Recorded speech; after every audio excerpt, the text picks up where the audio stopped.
And welcome back. It's day 2 of the official previews of Kaldheim. Everything we keep seeing just gets me more and more happy in the nerd tingles. So let's just start off. There's a couple cards that showed up yesterday I didn't go over, so let's just talk about them real quick. Behold the Multiverse is 1 blue, 3 of any color for an instant, which has Nico on there. Instant common, scry 2 and then draw 2, foretell for 1 blue and 1 of any color. It's an instant spells at with 4 mana, which is scry 2, draw 2. So basically get whatever 2 cards you want in theory. If I adjust my glasses a little bit, it's because that happened today. I'm just glad. I'm just amazed that my glasses can hold like this. This is amazing. But for the foretell, this is one of those cards. Oh yeah, you'll play it for its foretell cost, definitely. I'm seeing some people debate on whether or not certain cards are solid at are worth playing the foretell or not. But yeah, that's one you'd want to play for the foretell easily. Augury Raven is 3/3, a 1 blue, 3 of any color for a bird flying with foretell. I mean, this is up to whether, again, this is all depending on if you have a board state that you don't need to play this for its foretell cost. Otherwise, you just get 3/3 for 4. I mean, even so, a 3/3 flyer for 4 is not terrible in the least. It is a perfectly usable card. But honestly, if you're lucky, you can get to play this. I mean, the thing is, you will be able to play this for its foretell cost immediately the turn after, as long as your mana keeps coming at a solid rate. So I don't know. I like it all right. It's not amazing. Not my favorite card by any stretch of the means, but I like it. Reflections of Litigara.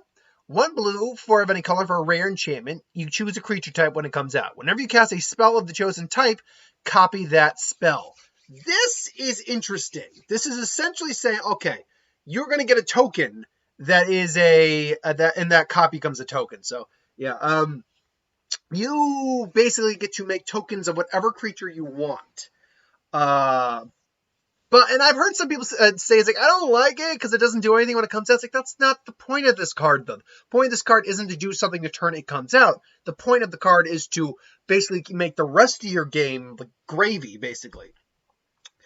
Now, I can see the argument, though, because there are a lot of spells, return to nature, natural. I'm so used to just flicking my glasses. Without the other earpiece, it's a little more unique to be doing it this way. But I can see there, because there is a lot of spell removal that's out there, like in permanent removal, enchantment or artifact wise.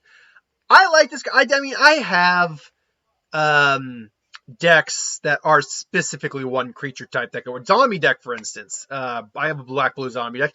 Making a sliver deck at the moment. This would go great with a sliver deck.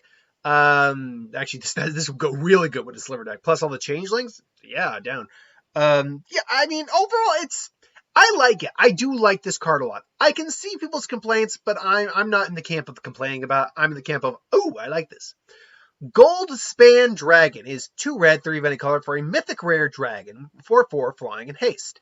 When it attacks or becomes the target of a spell, create a treasure token. Treasure tokens you control have sacrifice it and add 2 of any mana color to your mana pool.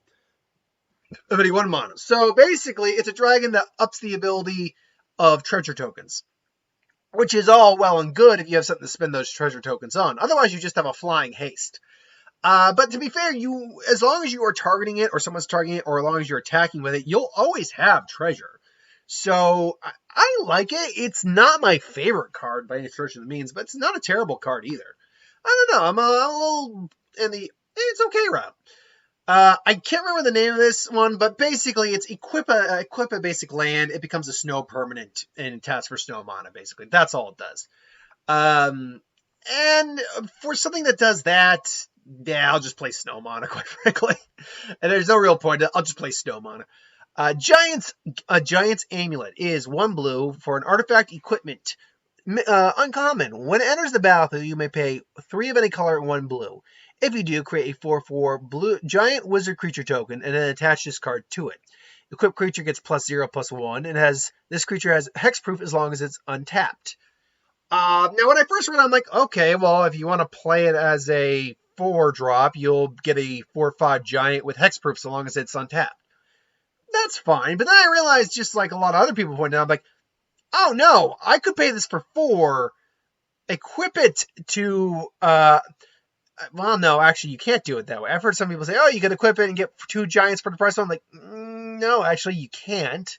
Because if you play it for its 4 mana cost, you would have to get the other giants. So, okay, so just on as a whole, equip to a creature, equip for 2, gets buffed to its toughness and hexproof for your turn. That's for just 1 mana, and then another one the following turn. That's all right.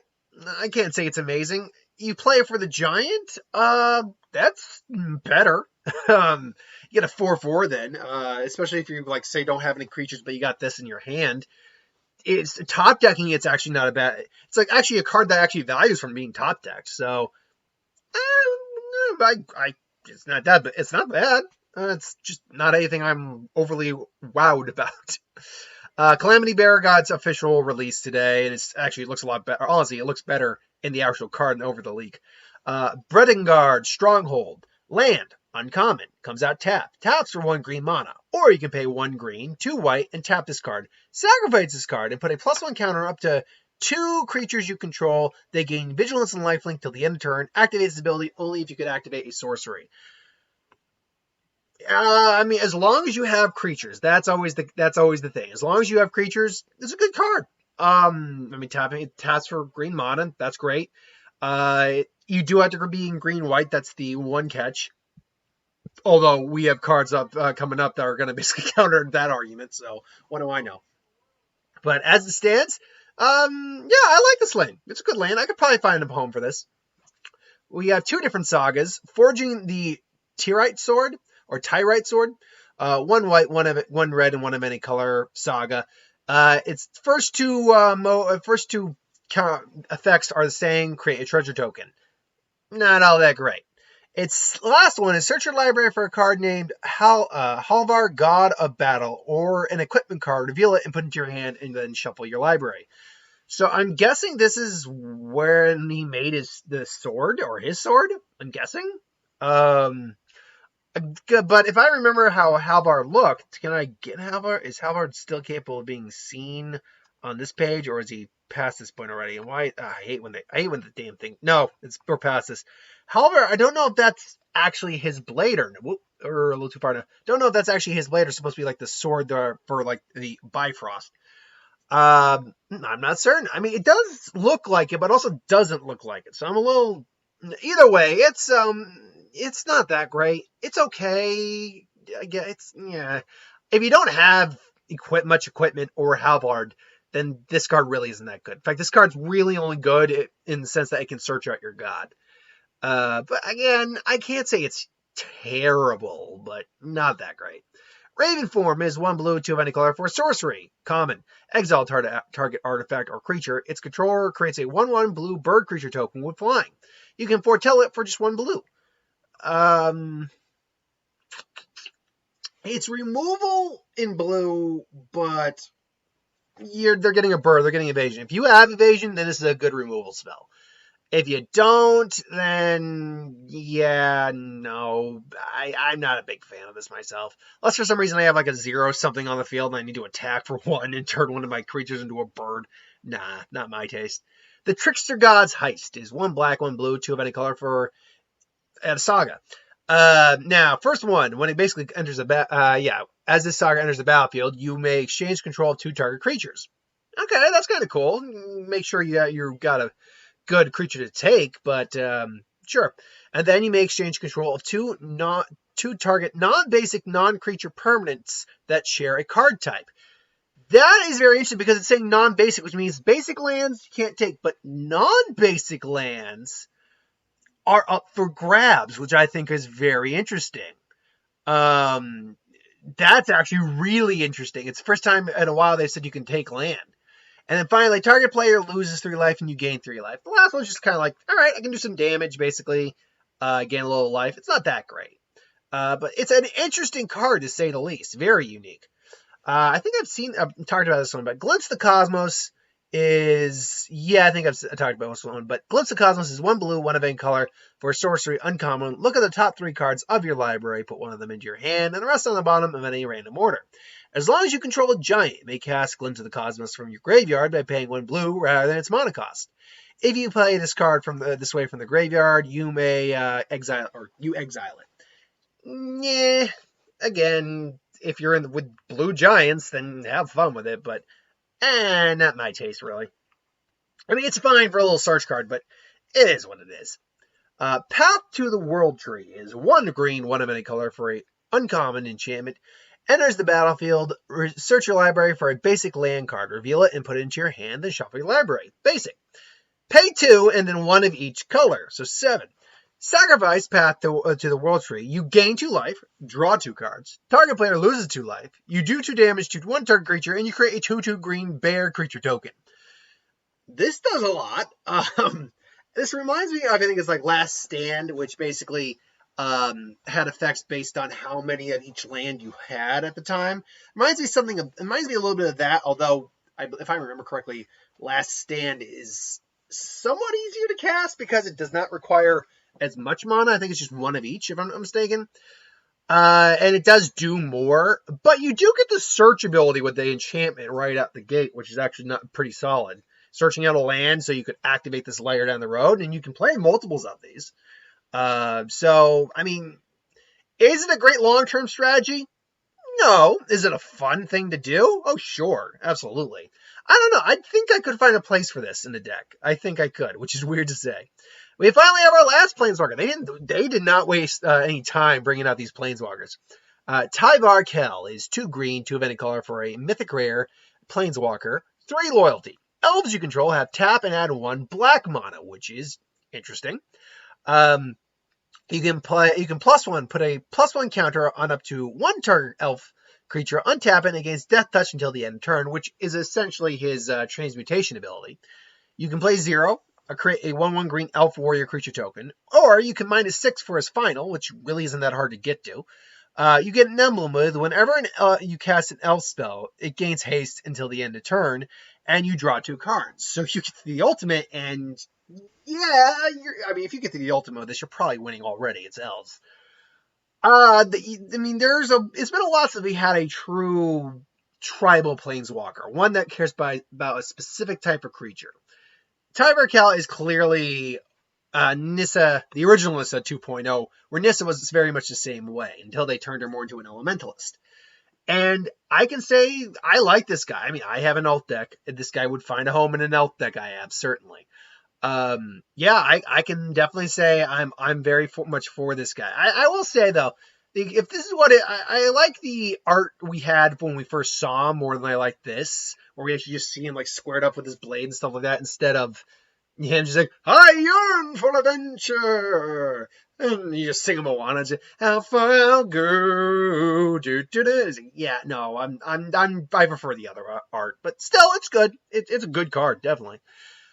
Kolvori, God of Kinship, which all has the flip side of the Ringheart Crest. We should note, this is, and I'll talk more about this in a second, but first rare god, not mythic rare god, we've had. Kolvori, God of Kinship, is 2 green, 2 of any color for a 2/4 legendary god rare. As long as you control 3 or more legendary creatures, Kolvori gets +4/+2 and has vigilance. 1 green and 1 blue, and tap this card to look at the top 6 cards of your library. You may reveal a legendary creature card from among them and put it into your hand. The rest on the bottom of your library in any random order. Its other half is the Ringheart Crest. 1 green, 1 of any color for a legendary artifact. As this enters the battlefield, choose a creature type.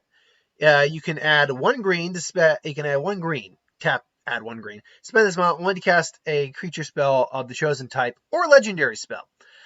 So, for rare gods, let's talk about that real quick. Now, with the mothership today, we actually had our first Planeswalkers guide of Kaldheim. And we had an introduction to the Pantheon of Gods. And there's about, I don't remember actually counting it out, but I believe there's like 10 gods on Kaldheim. And I looked at that, I'm like, okay, we know 3 of them. And one of them is a fake god in Valky. Then we have Aldrin, and we had halvar. We also have another one that got spoiled I'll get to in just a little bit. So that's 3 of them. But I'm thinking, it's like, and Tybalt counts towards the mythic rare side of that as well. But I'm thinking, okay, so one of the planeswalkers, so I'm like, okay, there's 3 planeswalkers, 10 gods, so that's already 13 mythics. But we've already seen the mammoth, we've already seen the bird, I believe there's an angel, and we already saw a vortex, and now we had a dragon. I'm like, that's way too many mythics. So I'm like, okay, we're either not going to see all the Pantheon in this set, or the Pantheon itself isn't all mythic. There are gods that are much, higher rating than others. Like Alderaan is basically the Odin of the Kaldheim world. And that definitely seems to be the case here, that now we got it confirmed that we have rare gods, which is very interesting. As for this god, great if you got legends. You don't have legends, this card, actually, I'll be honest. If you do not have other legends in your deck besides kolvori, this card is useless. This card is like absolutely useless. Even the Ringheart Crest really isn't all that great, except for the creatures of the chosen type. Now, obviously, though, if you're going to be playing this card, you're going to want to try to put it in a deck full of legendary creatures. Now, and I have decks full of legendary creatures, so I can make this work. So, can this card work? 100%, sure. In a deck where this card is designed to work, it's actually a pretty good card. But yeah, it's just, I like how it's inherently crap if you don't have legendaries. Sculptor of Winter, love that snow background, by the way. 1 green, 1 main color for an elf rogue, 2/2, so it's a bear with an upside. Untap target snowland. It's good. It's usable. Play it. If you got snow, play it.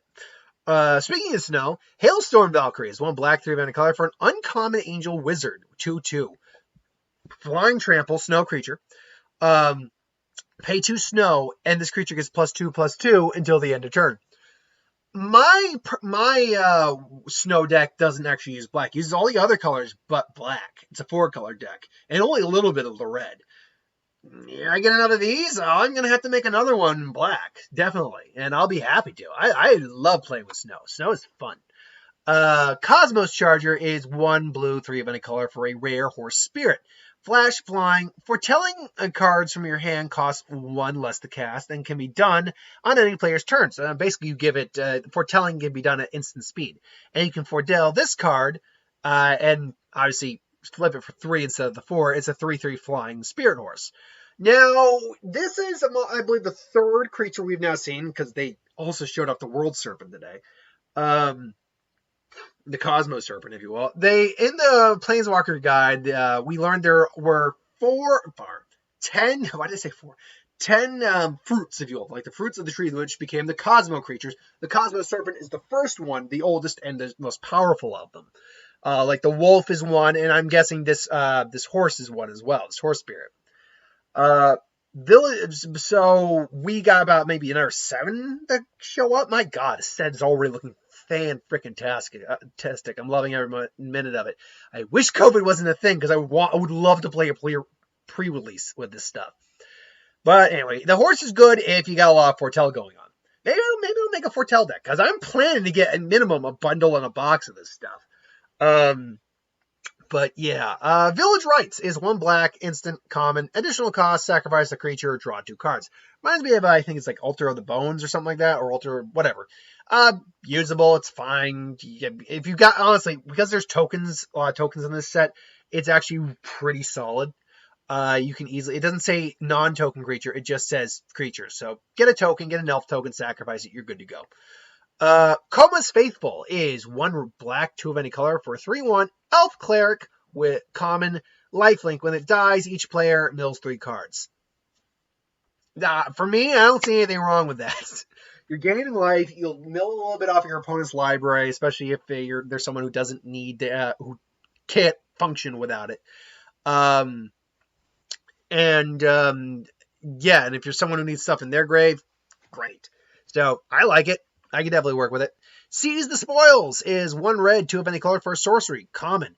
Additional costs, discard a card, draw 2 cards, and create a treasure token. I've heard this basically says a slightly bumped up, but slightly better Tormented Voice, which basically, because now you're actually getting an extra bit of mana on top of that card you draw. So yeah, it's a slightly better version of a Tormented Voice. This one I actually have to click on to get the full thing because for some reason they don't show the other side of the card. But Isika, god of the tree. Now this implies she actually might be the oldest of the gods, but she's the one who basically makes their elixir that makes them live longer and all that stuff. She is 2 green, 1 of any color for a 1/4 mythic rare legendary god creature. Vigilance. You can tap and have 1 mana of any one mana of any color to your mana pool. Other legendary creatures you control have vigilance and also have, basically, you make the other creatures her with their effect. Or you could just play it for its enchantment, which is the Prismatic Bridge. One of every color, legendary, rare, or mythic rare enchantment. And at the beginning of your upkeep, reveal cards from the top of your library until you reveal a land creature or planeswalker card. Put that card on the battlefield and the rest on the bottom of your library in any order. Well, shit. Yeah, I can think of at least 3 decks that I can find a home for this minimum. I'll be honest, I like the enchantment far more than I like the creature, and the creature's good. The creature's great. There's nothing wrong with this creature at all. You can get it out early. You can even swing a few times before people have blockers. Taps for any color. It makes other things tap for any color and have vigilance. I mean, let their legendaries be, mind you, but still. But I'm sorry, I look at that enchantment, I'm like, oh, I could find uses for that. That thing's gonna have a home. Yeah, I am all about that. Last 3 cards. We'll say the World Serpent for last. Or COSMO Serpent. We got Furja, Judge of Valor. Ugh, naming. 2 black, 1 white, 2 of any color for a 2/4 Angel Cleric legendary creature. Uncommon, flying lifelink. Whenever you cast your second spell each turn, look at the top 3 cards of your library. Put 1 of those cards into your hand, the rest in the graveyard. See, I mean, I know there are decks that work with this whole second spell thing. I'm not someone who could ever get behind that very much. I don't like cards that are, you got to cast at least 2 cards as spells in a turn. I'm like, that's kind of pointless. Unless you're already ahead, this doesn't really work to your advantage because you're already got to be playing more than 1 spell per turn. If you're already playing more than 1 spell per turn, you're either ahead or you're about to climb ahead. So I don't know. I'm not big on that myself. The World Tree, a non-legendary land, which a lot of people have been pointing out, it's like, why isn't this legendary? And I kind of have to agree. Why isn't this legendary? The World Tree enters the battlefield tapped. Tap, add 1 green mana. Okay, it's green mana. Woo. As long as you control 6 or more lands you control have tap and add 1 mana of any color. Okay, now we're getting somewhere. What's his last ability? I'm not even gonna bother ring it. Double of every color. Progenitus mana cost. Tap. Sacrifice the World Tree. Search your library for any number of god cards and put them on the battlefield. Shuffle your library. Okay. Not a very realistic scenario where you're probably going to be activating that. But just turning everything into Chromatic Lantern, which I've heard is how people have described it, is really good. It's really good. As long as you have 6 more lands, which, let's be honest, unless there's land destruction in this set or just in any other set, which every now and then, there usually is like 1 card that does it. But unless someone's legitimately using land destruction, it's not going to happen. Getting to the Chromatic Lantern effect of this card is not hard. What's hard is honestly getting to that Progenitus color, double, because you basically have to do 10 mana. Now, I mean, could you eventually hardcast that? Sure. It takes a little while to get to 10 mana, though.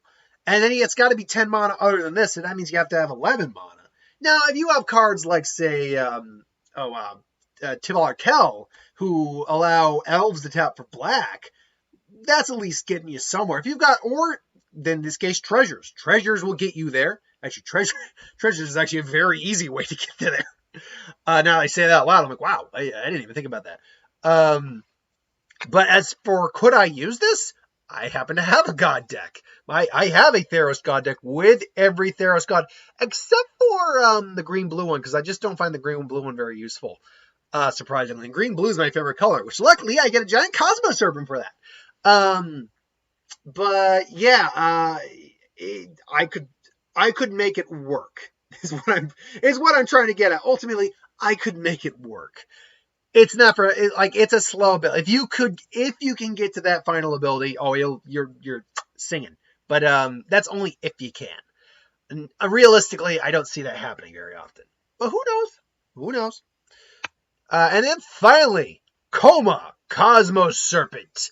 2 blue, 2 green, and 3 many color for a 6/6 legendary creature, serpent, mythic rare. I just like the way this thing looks. It's clear that this thing is a Leviathan and it's otherworldly, but it still looks like an organic creature, which I really dig. This spell cannot be countered. All right, good start. At the beginning of each upkeep, create a 3/3 blue serpent creature token named Koma's Coil.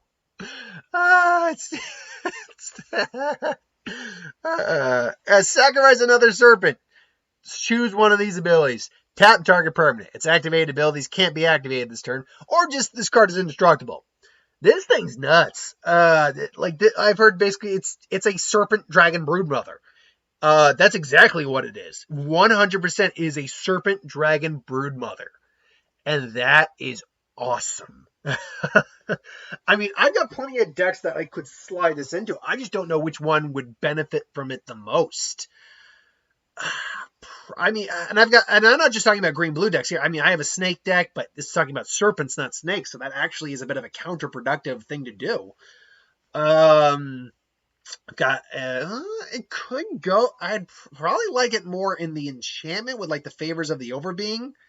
Actually, favor with the overbeing on this would be nuts, because then you're making it an 8/8 flying vigilance legendary serpent that keeps making serpents. It can be indestructible if you want, and tap per target permanents, and activated abilities can't be activated of said permanents.